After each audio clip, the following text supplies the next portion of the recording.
You're listening to the Max Planck Lawcast, which showcases the academic research currently being conducted across the Max Planck Law Network.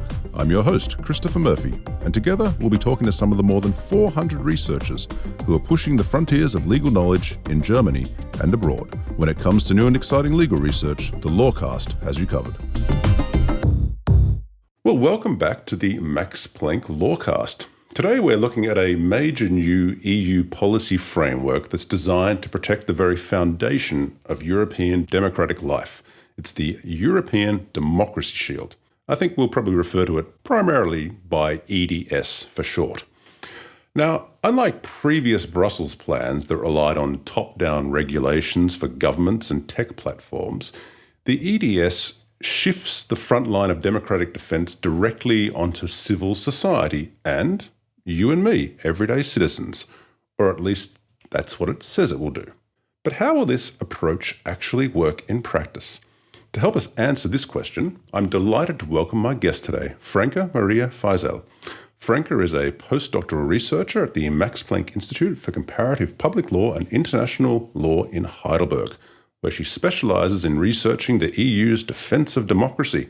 Franca, thank you so much for coming on the Lawcast today. Thanks, Chris. Pleasure to be here. Oh, wonderful. Yeah, so I've talked a little bit about what we're doing, but I'd like to maybe set the scene. I'd like you to set the scene. This isn't the first time that Brussels has launched a major initiative to protect democracy. What's the driving force then behind the EDS, and do we really have to be worried that our democracy is under threat? Well, on your second question, I'm afraid there is no doubt. And we could have an entire podcast on the root causes for why our democracy is under threat, I'm afraid. Because I think it's under threat or under challenge both from bottom up and from top down. So from the bottom up, I feel like there is currently widespread discontent among people in Europe with their own national governments, but also with the EU. But this discontent manifests in very different ways. So on the one hand, it manifests in demands for more and better representation, for more participation, a more direct say in political decisions, which I would say is kind of the more productive manifestation. But then there are others who yearn more and more for political strongmen, right? Who would make authoritative decisions or authoritarian decisions most often, I'm afraid, and provide easy solutions for the manifold crises which we're facing, whether they be real or perceived. And then from the top down, so kind of meaning on part of political and economic elites, we see extreme right and authoritarian populist agendas gaining more and more ground.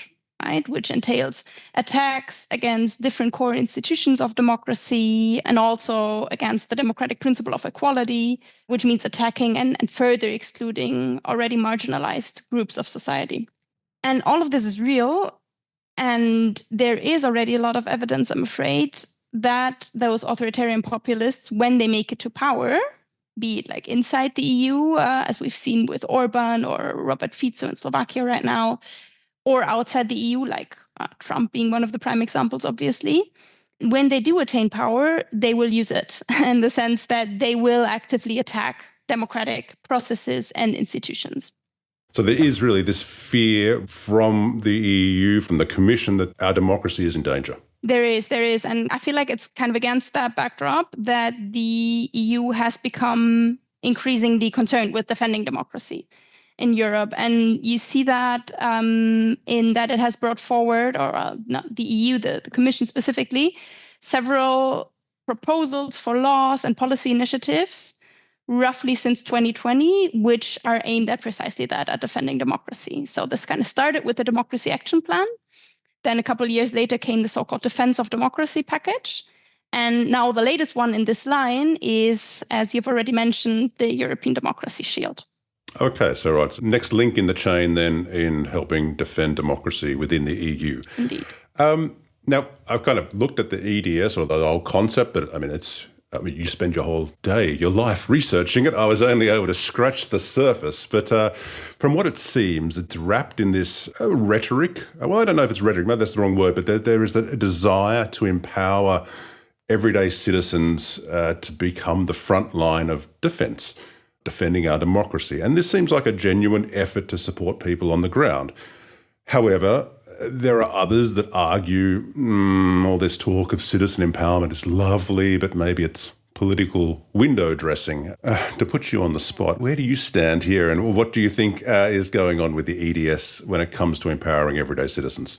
I think there's some truth in both, actually. To me, the EDS communication, so which sets out kind of what the Commission envisages with this initiative, is quite a remarkable document because it reminds us that political institutions like the Commission are not monoliths either. So there are different political views and forces within them which can pull in different directions sometimes. And we do see that with the EDS, because it's on the one hand very much a continuation of previous initiatives like the Defense of Democracy package that I just mentioned, which really hammer foreign interference as the biggest threat to European democracy and as the most important thing that needs to be countered.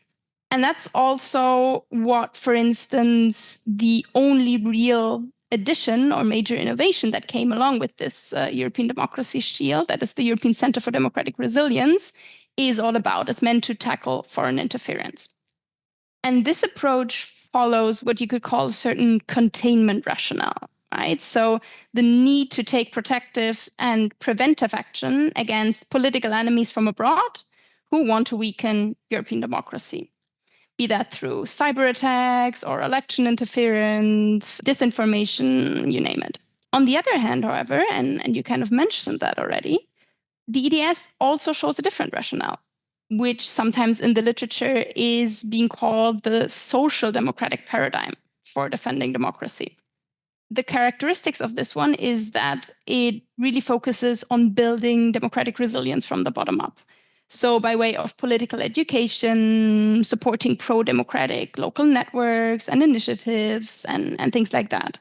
And I think the underlying idea here is very important, namely that we need to foster a feeling of ownership among citizens for their own democracy and empower them to stand up for it. And I do think that this is really the most sustainable way of defending democracy.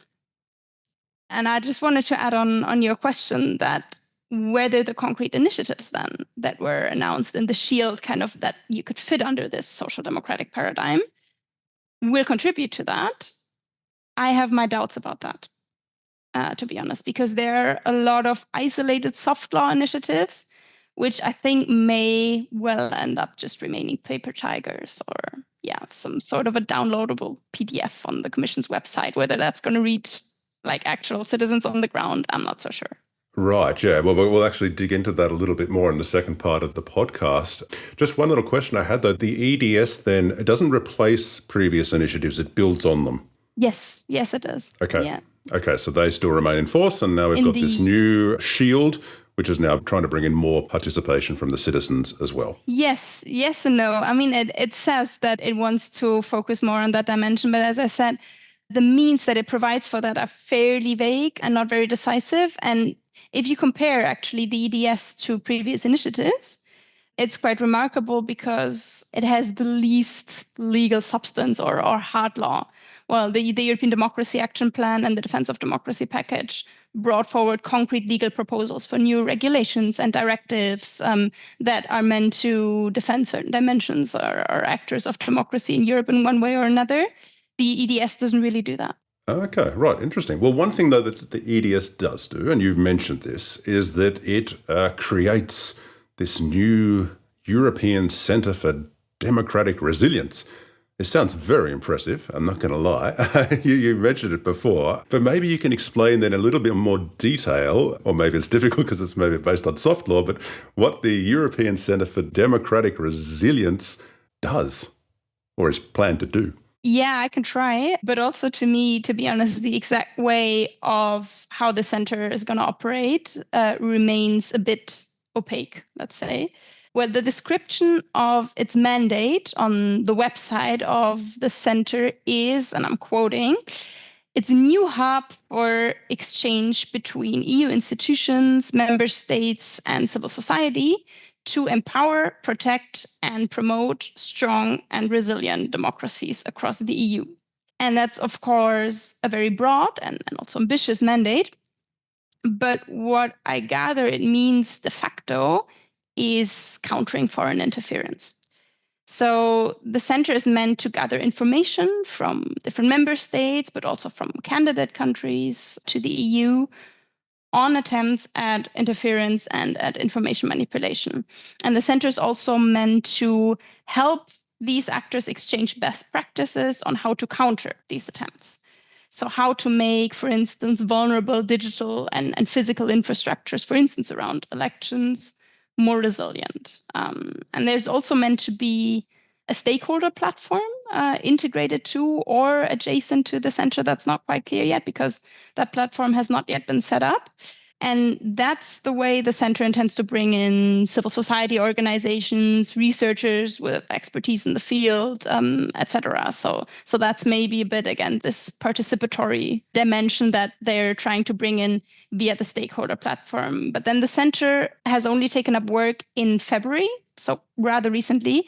So I'm afraid there's not so much to evaluate yet in terms of whether and how the center contributes and makes a difference regarding its ambitious tasks. Okay. Are all member states part of the centre? Is it voluntary? What's the go there? So yes, the centre is voluntary, and that has been a point of critique when the EDS communication was published. But it turns out all member states have joined. Okay. So I suppose that's a good sign of political will for once, of a unitary political will when it comes to defending democracy on part of the member states for once, yeah. Okay, even member states that maybe previously had strong men involved. Indeed. Okay, right, very good. Well, Franca, now that you've given us a rundown about the EDS and the European Centre for Democratic Resilience, we're going to take a short break, but when we return, we're going to dive into how the EU plans to hold this latest democracy initiative accountable. And we're also going to ponder whether the EU perhaps needs to look inwards when it comes to threats to our democracy. Max Planck Law is a network of Max Planck institutes engaging in legal research. The first of these was established in Berlin in 1924. Today, we cover a broad range of legal studies, from the anthropology of law to tax law. We operate one of the world's largest programs for doctoral and postdoctoral research in law. Visit our website today at law.mpg.de. Well, welcome back to the Lawcast. I'm in the studio today with Franca Maria Feisel, and we are looking at the European Democracy Shield.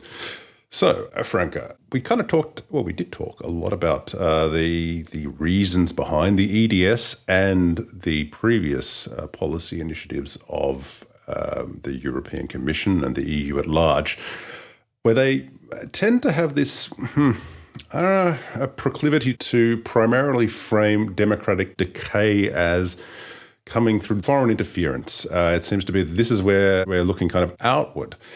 However, you did mention at the start that one of the great dangers to our democracy is homegrown problems. We have economic and political frustration that we know exists all across Europe. And this obviously is allowing this, I think you referred to it as bottom-up disinformation or dissatisfaction to take root within the EU. Does the EU need to kind of grab itself by its own nose and say, hang on, it's not just outward interference that we're dealing with that could be challenging or undermining our democracy, but rather we've got problems that are internal as well? Well, the short answer is yes, in my view anyways.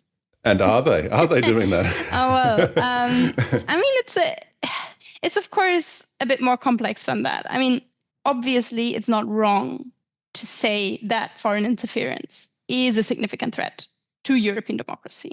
And that's so especially in our digital age, of course, because that offers a lot of possibilities to interfere and to manipulate, let's say, elections or kind of also more structurally opinion formation processes, which are not just happening around elections, but it's a permanent and very important process that happens in democratic societies.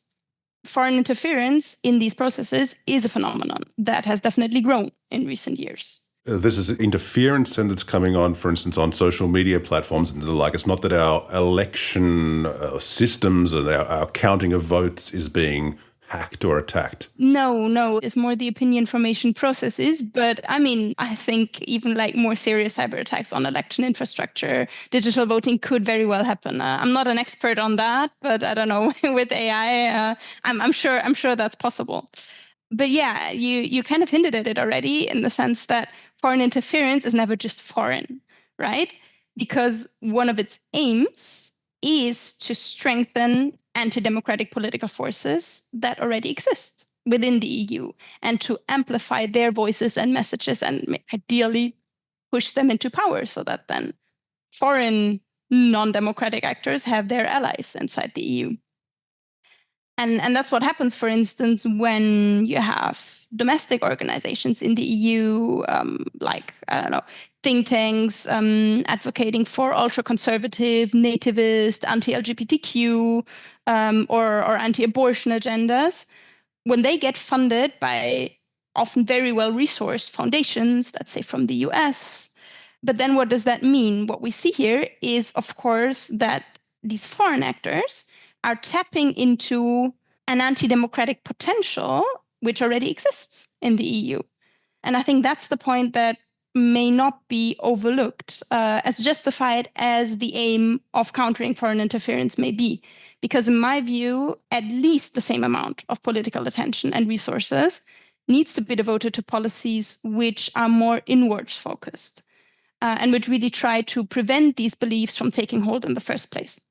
And that's to say, we need to address more systemically the sources of frustration, like you mentioned already, socioeconomic decline, exclusion, etc. All the sources that make people more supportive and receptive of anti-democratic political views, whether they're promoted from abroad or from within. That doesn't make that big of a difference. That's right. At the end of the day, if it's an attack on democracy, it doesn't really matter whether it comes from outside or from within. Would you say then the EDS is taking this into account, or is it again more looking towards interference from the outside? I think the EDS is taking it into account, but as I mentioned earlier, the initiatives which the EDS proposes for kind of this more structural democratic resilience building at home are fairly vague. And I'm not sure that the EU on its own with these initiatives is best placed to put them into a fruitful practice on the ground. All right, Franca, we've covered a lot of ground and we're just about ready to wrap up, but I've got two more questions for you. The first is that, the idea of including citizens in the protection of our democracy sounds great. I mean, I think we can all agree with that citizens should get involved. That's the lifeblood of democracy. But how do we ensure then that the citizen organisations do get a collaborative seat at the table, that their suggestions are listened to? Well, ultimately, I think this requires nothing short of changing the table. Okay. By which I mean our political system. And I'm reflecting a lot on this currently because I have some practical experience with deliberative mini-publics. And I'm also delving deeper and deeper into theoretical and empirical research on them. Okay, can I just stop you there? What are they called, sorry? Deliberative mini-publics. Deliberative mini-publics. Okay, what is a deliberative mini-public? A mini-public is a body of normal and randomly selected citizens which are brought together to address a given policy question, make recommendations. Okay. So it's kind of a sortition-based form of democracy. Okay, to get a kind of a slice of society, so to say, of broader society. Okay, understood. Exactly. A representative sample of society, basically. So yeah, I'm engaging more and more with the potential of these new forms of democracy. And my experiences really lead me to believe that we need to radically rethink the meaning of representative democracy as we know it and as we practice it, so that it can become more genuinely representative and more genuinely democratic. Because I firmly believe in what I would call the power of the process. That is to say, the power of well-designed, that's important, well-designed deliberative processes to kind of foster a healthy kind of polarization and political debate in our society, but at the same time helping to overcome this more destructive form of polarization that's called affective polarization sometimes. and to, in its place, rather foster democratic ownership, social cohesion, and a feeling of genuine agency and ability to make a difference, because I feel like that's what many people feel is lacking. But yeah, that's a big obstacle in order to change our current electoral democracies, to make space for these new forms and to integrate them in a structural and in a productive manner. We need political will and commitment on part of the current system. Like, we need elected representatives, executives, and administrations to commit to meaningful forms of deliberative democracy and to provide a proper follow-up and everything else which these processes require. Because otherwise, and you mentioned that before, there's a risk of them becoming just participation washing, as you could call it. And what's interesting as regards to the EDS is that the European Commission is actually organizing a deliberative mini-public this fall on the topic of democratic resilience, and I will be observing this process. And I'm very curious already, because it's kind of a meta exercise, right? You have a deliberative democratic process on the topic of democracy and how to strengthen it. Oh, wow. Yeah. Okay. Yeah. And I think these processes have a lot of potential in principle. But I really hope that this potential will be harnessed in this particular case, and maybe more so than it was with deliberative mini-publics at the EU level before, because there have been a couple already. Okay, right. And where will this be taking place? This will be taking place in Brussels and online. So the second session of this panel will be online. I see. And then there'll be representatives from all across Europe taking part in answering some big questions then. Indeed, randomly selected citizens. Wow, okay, very cool. Unfortunately, I didn't get my letter in the mail, but that being said, I've only been a citizen in Germany now for 2 weeks, I think. So maybe that's why I didn't receive it. I've only had my citizenship granted recently. Yeah. Maybe next time. Maybe next time. Do look out for it, and don't think it's a scam if someone calls you. And most people think it's a scam, but yeah, of course. It might well be real. It might well be real. This is Microsoft. So I have one final question then for you, and that has to do with funding. I mean, I think it's great that the Commission is showing, it's putting its money where its mouth is. It wants to inject 9 billion euros to support the EDS, which is, a lot of money. But with this kind of money on the table and the fact that, as you mentioned, a lot of it is kind of soft law at the moment, what kind of safeguards are in place to ensure that the EDS and its various mechanisms does drive meaningful bottom-up participation? Right. So we first need to clarify that these 9 billion, which you mentioned, is part of the Commission's proposal for the next multi-annual financial framework. So it's actually not guaranteed that this particular sum will survive the negotiations in the European Parliament and the Council, which are currently going on. Okay, so they may be shooting big or shooting higher than what might actually come out. Okay. Yeah. I very much hope that a sum of this sort survives, but it's not certain. Okay. And then it's also not strictly for financing the actions proposed by the EDS only. So these 9 billion are the proposed budget for the new Agora EU program under the new multi-annual financial framework, which merges 2 programs from the previous budget, which are the Creative Europe program and the so-called Citizens, Equality, Rights and Values program. And Agora EU, so is the idea by the Commission, it seems, is meant to provide kind of a more holistic EU funding for projects and organizations across the EU who contribute in different forms to strengthening democracy. So it will have a culture strand, a media strand, and a democratic values strand. And the idea is to kind of bring it all under the same roof with this Agora EU program. Mm-hmm. But then you ask, well, how to make sure that this money has a proper effect, right? And also arrives where it's most needed. And I think that's a very important point. There is some good practice under the previous budget. Like there is a so-called re-granting scheme, which was kind of tested under the Citizens, Equality, Rights and Values Fund. And it works like that basically larger and also more transnationally operating NGOs, which usually are the ones who have the resources to apply for EU funding successfully in the first place, they kind of cascade down these funds then to smaller grassroots organizations in different member states, because these larger NGOs usually have an overview of the organizations on the ground, maybe because they're their partner organizations, etc. And they basically act as intermediaries to channel the money to them because smaller organizations often don't have the resources to directly in themselves apply for EU funds, because maybe, as you can imagine, it's a fairly burdensome and complicated process. Oh, yeah. I definitely know quite a few people who apply for EU funds here at the Institute, and those are pretty big contracts. Yeah, exactly. There you go. So this re-granting scheme will likely be continued, and I think that's a good thing. But I think it would be important that this actually be enshrined in the legal text of the Agora EU program, or of the regulation for this program, so that you don't leave it up to political discretion as it currently is. It's considered a good practice, it seems. So there seems to be institutional commitment also from the EU side. But of course, when it's not enshrined in law, it can always easily be dropped. And I mean, political commitment to democracy and especially to civil society support is a shaky thing, I'm afraid. And we've seen that in recent years. That's right. And we've seen there's a lot of goodwill there, but you're right. And we need to actually make sure that money trickles down or flows down. Let's not let it trickle, let's let it flow down to those who actually want to make that difference. And you know what's also important, I think, because now we're talking about the Agora EU program and that being relatively well-resourced, and that will all be nice and good.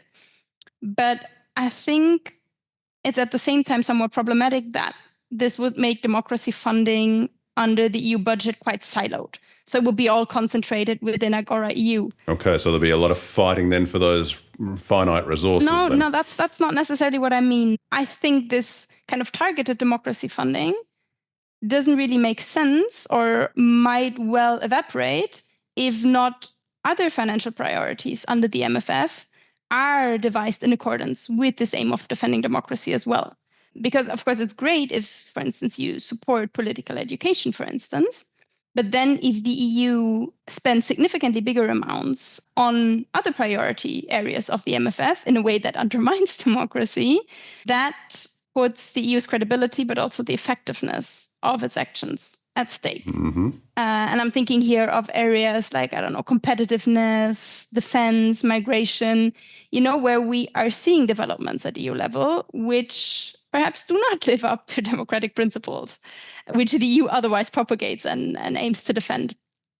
So I think it's important that when it comes to democracy funding in and by the EU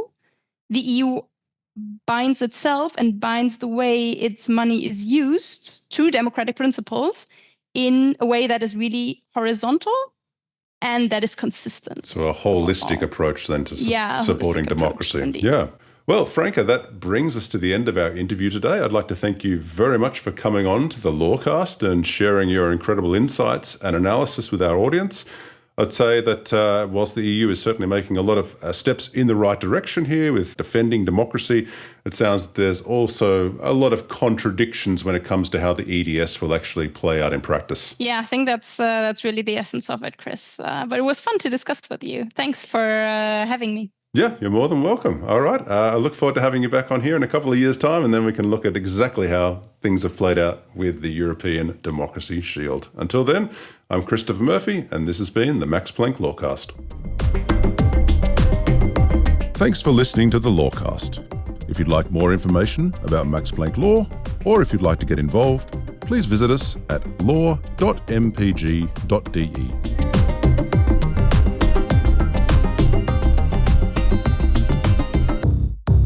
Max Planck Law. Excellence in legal research.